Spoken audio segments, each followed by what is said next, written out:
Bonsoir à tous. Au sommaire de cette édition, lancement hier samedi du concours Cotonou Ville Propre. C'est une initiative de l'organisation non gouvernementale Bénin Ville Propre. Esther Tofa nous en dira un peu plus en début de journal. Rencontre entre Richard Boniwourou et des délégués communaux du mouvement libéral hier samedi à Parakou. Objectif, échanger avec les militants venus des 77 communes du Bénin sur l'idéologie du libéralisme prôné par le président de ce mouvement politique. Les détails en cours de journal avec Jacques Degbé. Et puis, en page culture, la 17e édition du Festival scientifique et culturel des clubs UNESCO universitaires de l'Afrique de l'Ouest, FESCUAO Bénin 2024, a été lancée vendredi dernier au campus universitaire d'Abomey-Calavi par la ministre de l'Enseignement supérieur et de la Recherche scientifique. C'est une initiative du réseau des clubs UNESCO de l'Afrique de l'Ouest, FESCUAO. Marlène Azinongwe nous en dira plus en fin de journal. À nouveau, bonsoir et bienvenue sur Canal 3 Bénin. Le concours Cotonou Ville Propre, initié par l'organisation non gouvernementale Bénin Ville Propre, a démarré hier samedi comme annoncé. Plusieurs arrondissements ont été sillonnés à l'entame de cette compétition par l'équipe de coordination. Esther Tofa pour plus de précisions. Le top est donné dans l'enceinte de la mairie de Cotonou. Les 13 arrondissements de la commune sont désormais en compétition pour 4 semaines. Le concours Cotonou Ville Propre démarre ce samedi 24 août. Nous appuyons vraiment le gouvernement, le ministère des cadres de vie, la mairie, la préfecture et la société SGDS qui fait beaucoup dans la ville de Cotonou. Et nous, l'ONG Bénin Ville Propre, nous sommes là aujourd'hui quand même pour renforcer cette manière que nous avons de bonnes manières, de bons comportements au Bénin. Le Bénin est un pays propre et c'est partout dans tout le Bénin. Et aussi Cotonou est vraiment propre et nous voulons accentuer, avoir de bonnes manières à la population de Cotonou. Ce jeu qui met à l'épreuve les habitudes éco-citoyennes des populations de Cotonou est soutenu par plusieurs partenaires présents à ce lancement. Ce n'est pas parce qu'on a créé par exemple la SGDS qu'on viendra balayer devant votre maison. Ce n'est pas ça. Donc ce jeu concours veut amener à nouveau les élus locaux, les CA, les CQ, la population à se dire que l'assainissement, ça nous concerne. Donc on veut voir la population sortir pour aider à l'assainissement. Nous apportons concrètement un appui technique. La salubrité et la gestion des déchets, c'est ce que nous allons faire à la SGDS. Et ces objectifs-là ou ces activités-là rentrent dans les objectifs de la SGDS. C'est pour cela que nous avons décidé d'accompagner cette initiative. Concrètement, la SGDS est partenaire, a contribué à toutes les activités de préparation du concours, d'organisation, d'élaboration, de détermination des critères, etc. Mais également à doter tous les arrondissements de Cotonou de matériel de salubrité. 4 arrondissements ont reçu la visite de l'équipe de coordination du concours conduite par les responsables de l'ONG Bénin Ville Propre. Il s'agit des 1er, 3e, 5e et 13e arrondissements de Cotonou. C'est cerclé totalement. Ou bien c'est à moitié, ou bien c'est au quart. C'est noté sur 10. L'enlèvement des déchets, c'est noté sur 10. Donc ça, c'est le critère qui concerne la salubrité. Nobila Télécom, c'est une nouvelle agence de télécommunications inaugurée vendredi dernier qui complète désormais les services de MTN Bénin. La nouvelle agence située dans la haie vive à Cotonou est opérationnelle 24 heures sur 24. Nobila Télécom facilitera ainsi la vie à l'opérateur de Mobile Money. Le compte rendu de la cérémonie d'inauguration dans ce reportage de Marlène Azinongwe. La voilà flambant neuve, Nobila Télécom. Située dans la haie vive au quartier Gbeto à Cotonou, l'agence Nobila Télécom vient compléter les services de MTN Bénin. La nouvelle structure facilite la vie aux opérateurs de Mobile Money et à tous les abonnés de son réseau de téléphonie mobile. Ouvert 24 heures sur 24 et tous les jours, elle offre des services allant de l'achat d'une SIM à la réalisation de diverses transactions. Nous avons construit cette agence avec un objectif très clair: faciliter l'accès à nos services et améliorer l'expérience de nos clients. En effet, les agences commerciales, aux côtés de nos vendeurs mobiles, et de nos agences de rebalancing constituent les 3 piliers de notre stratégie de distribution. Ensemble, nous avons la responsabilité de rendre les transactions plus fluides et de garantir un approvisionnement constant. Aujourd'hui, à travers le groupe Nobila, va pouvoir offrir dans ses services, dans ce point qu'on appelle, nous, notre jargon, pharmacie de garde. Dans le jargon de la distribution, ça s'appelle une pharmacie de garde. Parce qu'on ne ferme pas, on reste ouvert matin, midi, soir, 24 heures sur 24. Il n'y a pas beaucoup de personnes qui ont cette opportunité-là. Et je pense que la population de Evive et sûrement Kadjerou et les environs vont pouvoir profiter de ce partenariat-là. Donc je voulais dire merci au groupe Nobila, merci à toutes les personnes qui ont œuvré pour que ce projet voie le jour. Pour MTN Bénin, cette collaboration vient à point nommé. La nouvelle agence reste accessible de façon continuelle. Les opérateurs invités à la cérémonie d'inauguration ont exprimé leur gratitude à l'endroit de Nobila. Avant, on avait l'habitude d'aller vers les points d'achat pour pouvoir faire nos achats. La différence avec Nobila Télécom, c'est que c'est eux qui viennent vers nous. C'est eux qui viennent vers nous aussi bien avec le virtuel qu'avec le cash. Donc, le temps que nous perdions en temps pour aller vers les points d'achat, vers les supermarchands, pour pouvoir avoir le produit, c'est différent maintenant. L'inauguration du joyau s'est déroulée en présence des dignitaires religieux qui ont imploré la faveur de Dieu pour la prospérité de Nobila Télécom. Et puis on parle du sucre qui est un produit alimentaire utilisé dans le quotidien de la population. Consommer du sucre n'est pourtant pas sans conséquences sur la santé de l'homme, mais rares sont ceux qui peuvent s'en passer. Suivi à ce sujet, cet élément réalisé par Juanita Adjano. Je pense qu'il n'est pas nécessaire d'exagérer dans la consommation du sucre. C'est vrai que pour certaines personnes hypotendues comme moi, les médecins recommandent d'en prendre pour des raisons de santé. Contrairement à Félicienne Adéossi, nombreuses sont les personnes de tout âge qui ne résistent pas face au sucre. Dans la bouillie, le thé ou encore dans d'autres nourritures, elles en mettent en quantité suffisante avant de les consommer. Pour quelques citoyens, c'est la plus normale des choses de prendre le sucre comme on le veut et rien ne peut leur faire changer d'avis. En fait, dès le bas âge, on est habitué à manger avec le sucre. D'abord, on nous a habitués avec le yaourt, le thé, ce qui fait qu'il y a du sucre dans tout ce qu'on mange. Du coup, j'ai été habitué avec le sucre. Je ne comprends pas, même si quand les gens achètent sans sucre, là, c'est dégoûtant, c'est amer. Je ne peux pas rester sans le sucre parce que le sucre, c'est le meilleur. Consommer sans le sucre. Personnellement, je ne peux pas. Non, je peux pas. Parce que manger avec le sucre, c'est comme une seconde habitude. C'est le sucre qui est la chose, c'est le sucre qui est la nourriture. Quoi. Je ne peux pas prendre ça sans le sucre. J'ai commencé à prendre le sucre depuis bas âge. Mais cela aussi, j'ai pris le goût. Donc il y a certaines choses que je peux prendre qui sont les médicaments et autres que je peux prendre sans sucre. Mais si on veut parler de suivisme, de ce que je veux prendre par plaisir, je ne peux pas manger sans sucre. C'est difficile, très compliqué même. Malgré tout le bien que peut procurer le sucre, la consommation excessive de cette substance alimentaire peut être nuisible à la santé. Ignorance ou dépendance, les consommateurs semblent ne pas se rendre compte des effets néfastes de cette douceur sur la santé. Mais le spécialiste en nutrition est formel sur la question. L'abus du sucre ne rend aucun service à l'organisme humain. Le sucre, c'est un danger pour le cerveau. C'est un danger pour les 7 organes, à savoir le cœur, foie, poumon, rein, pancréas, côlon et le cerveau, surtout le cerveau. Donc, nous devons faire attention à la consommation de sucre parce que nous avons le fructose, le sucre qui vient du fruit, le lactose, le sucre qui vient du lait et le glucose.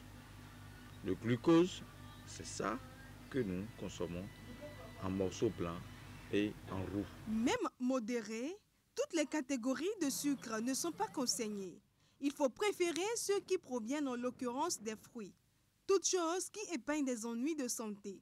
Selon les recherches, beaucoup de maladies neurologiques et néphrologiques sont causées par la consommation incontrôlée du sucre.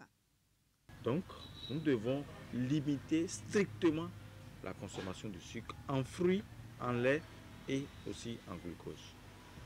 Plus loin, le nutritionniste insiste sur la limite et les réserves à observer par les personnes de certains âges, mais aussi à certains moments de la journée. Donc, il faut faire attention sur ce que tu manges et connaître la quantité de sucre que tu dois consommer par jour. Et par moment, tu te retires encore pour faire des exercices et réduire le taux de sucre et te contrôler là, tu n'es pas exposé. Les scientifiques considèrent, selon Internet, qu'à l'heure actuelle, le sucre contribue à environ 35 millions de décès par an. Bien qu'il soit également la cause de diverses nuisances corporelles qui handicapent la vie quotidienne, les impacts de cette consommation excessive restent encore méconnus du grand public. Eh bien, faisons donc attention à la consommation du sucre. En titre également, Richard Boni-Ouourou est allé au contact des délégués communaux du mouvement libéral. Ceci à la faveur d'une rencontre qui s'est tenue hier samedi à Parakou. Venus des 77 communes du Bénin, ces militants de premier rang ont été entretenus sur l'idéologie du libéralisme par le président du mouvement politique. Ils auront à leur tour la responsabilité de répandre cette idéologie au sein de la population. Le reportage de Jacques Degbé et Fongelos Olou. Nous avons l'ambition de faire du mouvement libéral quelque chose de solide.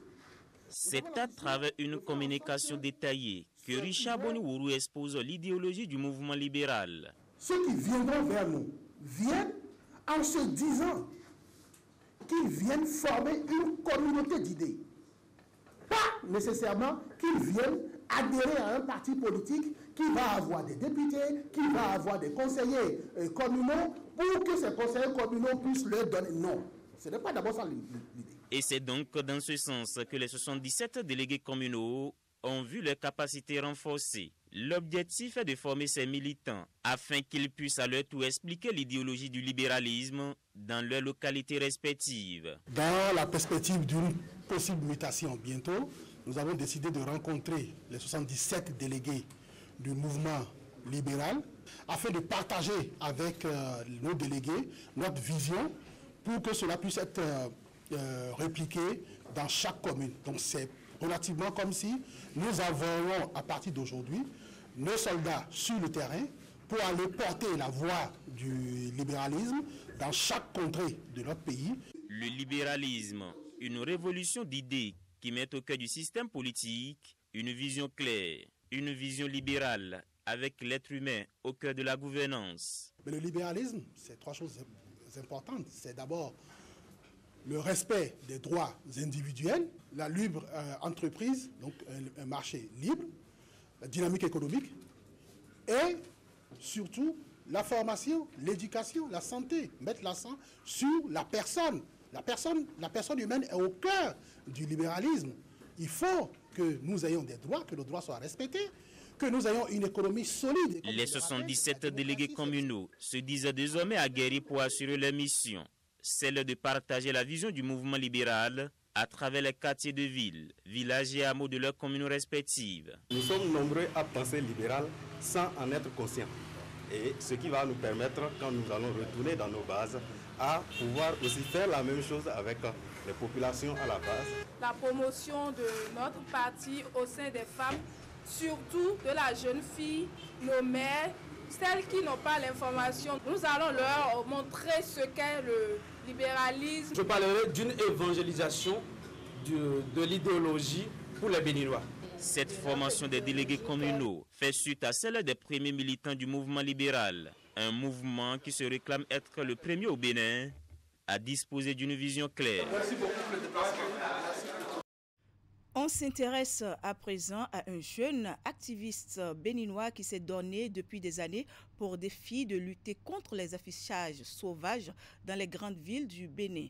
Anas Seko, puisque c'est de lui qu'il s'agit, s'est déjà fait remarquer plusieurs fois à Cotonou et à Bomé-Calavi à travers des opérations de nettoyage. L'une de nos équipes de reportage est allée à sa rencontre le week-end écoulé pour mieux comprendre son action. Les détails dans ce reportage de Hugues Vignibé présenté par Maël Leroux-Bellou. Passage supérieur de Weiho à Cotonou. C'est ici que nous avons rendez-vous avec un jeune activiste pas comme les autres. Anas Seko est activiste environnemental. Son combat, l'affichage sauvage sur les édifices publics. Sous l'infrastructure routière, le phénomène crève les yeux. La plupart des piliers sont irrégulièrement transformés en tableaux d'affichage. J'ai commencé avec ce mouvement par une indignation. J'étais indigné de voir que à chaque période électorale, ou bien même s'ils ne sont pas en période électorale, des entreprises ou des populations collent les affiches partout, sur des édifices publics, sur la voie publique, sur même les panneaux de signalisation un peu partout. À l'indignation de l'activiste s'ajoute l'impact négatif des affiches sur l'environnement. Les affiches sauvages ont des impacts sur l'environnement. Déjà, il y a la pollution visuelle, la pollution esthétique qui touche à notre monde de splendeur qu'est le Bénin. Mais au-delà de ça, il y a l'atteinte à la santé publique. Parce que les affiches sauvages, parfois, lorsqu'ils sont en train de se dégrader pour devenir des déchets, ils sont fatigués, ils émettent dans l'environnement des substances, les encres avec lesquelles ils ont imprimé les affiches, là, se retrouvent dans l'environnement. Et ces encres-là sont toxiques pour la santé publique. Mais au-delà de ça, aujourd'hui, nous parlons de traité de négociation sur la pollution plastique. Nous parlons de milliards de microplastiques, de nanoparticules de plastique qui se retrouvent dans notre environnement. Et c'est en 2020 que, déterminé à circonscrire l'ampleur du phénomène, Anas Seko entre en scène. Il investit les rues de Cotonou et débarrasse plusieurs infrastructures d'affiches entamant l'esthétique de la ville. En 2023, il mobilise à travers son mouvement une foule de jeunes pour une opération de nettoyage à ce même endroit. Objectif, passer un message fort aux autorités et aux entreprises. Cette action sera suivie de plusieurs autres initiatives. Juste après le nettoyage de toutes les affiches sauvages ici, sur le passage supérieur de Weiho, nous avions fait près de 3 à 6 mois de suivi. C'est-à-dire que quand nous venons ici à Weiho et que nous voyons des entreprises qui collent leurs affiches, nous prenons leur numéro et nous les appelons au téléphone ou nous leur laissons un message WhatsApp. Et laisser des plaidoyers écrits au ministère du cadre de vie un peu partout et également en profiter pour sensibiliser les populations sur les différents réseaux sociaux. Aujourd'hui, seul sur le terrain, l'activiste nous offre une démonstration. Muni d'un couteau, d'une éponge en fer, d'une pelle et d'une bouteille d'eau, il défait de vieilles affiches. C'est ça en fait le problème avec les affiches sauvages. Les débris tombés par terre pendant l'opération sont soigneusement ramassés puis jetés à la poubelle. J'appelle donc les Béninois à faire attention à cette pollution esthétique-là et à réfléchir à des solutions de remplacement de la pratique des affiches sauvages. Aujourd'hui, il y a des panneaux libres d'affichage qui se font ailleurs qu'on peut faire ici au Bénin. Tant qu'on ne va pas se poser la question de qu'est-ce qu'on peut faire pour changer les choses, on va continuer à polluer notre environnement. Aux autorités, je vais demander un suivi.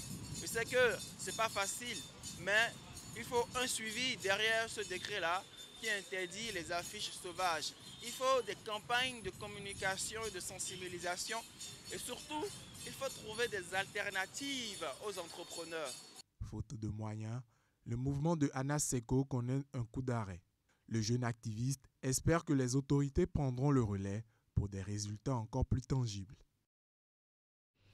Parlons à présent de la Fondation Ratel pour une intelligence artificielle responsable et efficiente qui, en partenariat avec le Centre d'excellence Evidence Policy Action a organisé un workshop on data quality. Il est question d'échanger sur la qualité des données dans les entreprises en général et sur l'intelligence artificielle en particulier. Les travaux qui ont démarré hier samedi ont pris fin ce dimanche 25 août à Cotonou. Voici le reportage de Florence Bossa et Rachidi Soubiro. Explorer la qualité des données de l'un des enjeux majeurs du moment qu'est l'intelligence artificielle. C'est le but de ce workshop on data quality. Il est question d'échanger et de réfléchir à l'initiative de la Fondation Ratel afin de sonder les différentes stratégies pour une utilisation plus raffinée des données en intelligence artificielle. On veut, sensibiliser les différents acteurs de l'écosystème sur ce que c'est que la qualité des données. Ensuite, parler des méthodes, des approches, des outils qui sont à la disposition du grand public pour s'assurer quand même qu'il y a un minimum de qualité des données. De l'autre côté, il y a un certain nombre d'acteurs sur le terrain qui font des choses dans ce sens. Et donc l'idée, c'est de discuter des différents outils proposés et en parlant de tout ce qui est état de l'art, tout ce qui est à la pointe de la technologie, sur l'identification des problèmes liés à la qualité des données et ensuite comment mitiger ces problèmes-là. Donc nous à la FOIA, par exemple, on travaille beaucoup sur ces outils-là qu'on va discuter ici lors de cet atelier. Les données constituent une mine d'or pour toute entreprise. Elles le sont davantage lorsqu'elles sont de qualité, chose que la Fondation Ratel a très tôt comprise. Cette rencontre de 3 jours rassemble les enseignants-chercheurs ainsi que les étudiants. Plusieurs communications dont la gouvernance et pilotage des données, enjeux et défis de la qualité des données et les méthodes et outils pour l'amélioration de la qualité des données sont déroulés par ces experts bien avertis en la matière. Pour toute entreprise, que l'entreprise soit IT, data ou n'importe quoi, doit avoir son propre système d'information. Quand on parle de système d'information, ce n'est pas forcément avoir un grand truc, mais d'avoir quand même quelque part où stocker les informations sur la santé de son entreprise. Lorsque on prend des données d'une organisation, on doit avoir l'autorisation de cette organisation avant de faire des traitements sur ces données. Donc l'aspect réglementaire est important. On doit aussi mettre en place les mesures qu'il faut pour pouvoir les protéger. Et tout ça, ça reste quand même des défis pour une entreprise, peut-être une petite PME qui n'a peut-être pas de moyens. Il faudrait que, malgré ces moyens limités, qu'elle puisse quand même mettre en place les mesures minimalistes qui vont lui permettre quand même de pouvoir continuer à laisser dans cet environnement. Plusieurs organismes partenaires ont porté cette initiative de FRIAR, notamment le Centre d'excellence Evidence Policy Action, Epitech et l'Agence des systèmes d'information numérique. Ils y sont pour tenter d'obtenir avec la Fondation des réponses à plusieurs interrogations et préoccupations d'actualité.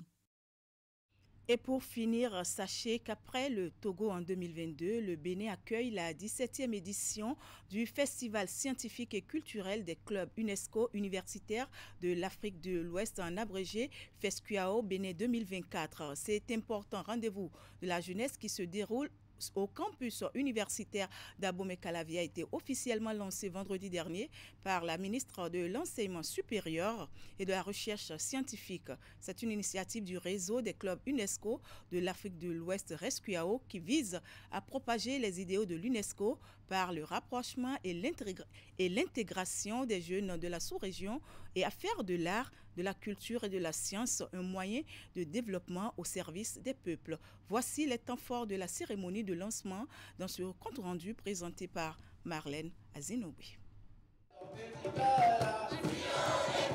Plus de 500 jeunes étudiants ressortissants de la sous-région ouest africaine sont ici à l'université d'Abomey-Calavi pour la 17e édition du FESCUAO. Entendez, Festival scientifique et culturel des clubs UNESCO universitaires de l'Afrique de l'Ouest. Ce rendez-vous biennal est officiellement lancé par la ministre de l'Enseignement supérieur et de la Recherche scientifique. Né de la décennie mondiale du développement culturel décrétée par les jeunes Africains, cette manifestation est une initiative concertée des étudiants des pays membres du réseau, à savoir le Bénin, le Burkina Faso, la Côte d'Ivoire, le Mali, le Niger et le Togo. Le FESCUAO reste l'un des seules rencontres sous-régionales ouest-africaines, de donner et de recevoir, des partages, d'échanges et de brassages culturels qui prônent l'intégration des peuples qui va au-delà de l'intégration des États qui reste que sur le papier. Pendant 10 jours de festival, nous aurons droit à plus de 20 spectacles et représentations à Abomey-Calavi, Cotonou et une visite touristique dans la ville de Ouidah. Ainsi, les festivaliers prendront part durant leur séjour à diverses manifestations, des activités culturelles, dont des colloques, des conférences débats et des représentations artistiques, culturelles, sportives et théâtrales. Le leadership féminin face aux enjeux du numérique et à la préservation de la paix. C'est le thème de la communication inaugurale du festival qui a pour parrain le maire de Cotonou. Ce thème, très fédérateur, est d'une pertinence inégalée et d'une grande acuité, en ce sens qu'il concerne le passé, le présent et l'avenir de la France la plus importante de notre population, les femmes représentant plus de 52% de la population de notre pays, le Bénin. Notre institution intègre parfaitement, autant dans sa politique, dans sa stratégie que dans ses plans d'action à court, moyen et long terme, les mesures et outils d'inclusion et de parité qui croisent parfaitement le thème de la présente édition du festival. Presque tous les spectacles se dérouleront au village du Fescuyao, inauguré à l'occasion sur le campus universitaire d'Abomey-Calavi. Le gouvernement du Bénin accorde une place de choix aux jeunes et à leur activité, ce qui justifie la présence de l'autorité ministérielle à leur côté. Ces genres de rencontres sont les bienvenus. Elles donnent l'occasion à notre sous-région de montrer ce qu'elle a de plus beau et de merveilleux à offrir à l'humanité. Je m'en voudrais de ne pas exprimer mon intérêt pour le thème de la présente édition. Il est vraiment d'actualité ce thème. La fin du Fescuyao Bénin édition 2024 est prévue pour le 31 août 2024. L'université d'Abomey-Calavi vibrera ainsi pendant 10 jours au son et aux couleurs de plusieurs rythmes africains de tout genre à travers les diverses prestations des festivaliers. Eh bien, mesdames, messieurs, ce sera tout pour cette édition. Merci de l'avoir suivi. Merci également à toute l'équipe de préparation, de réalisation et de diffusion. Bonne suite de programme sur Canal 3 Bénin et excellent début de semaine à toutes et à tous. À bientôt.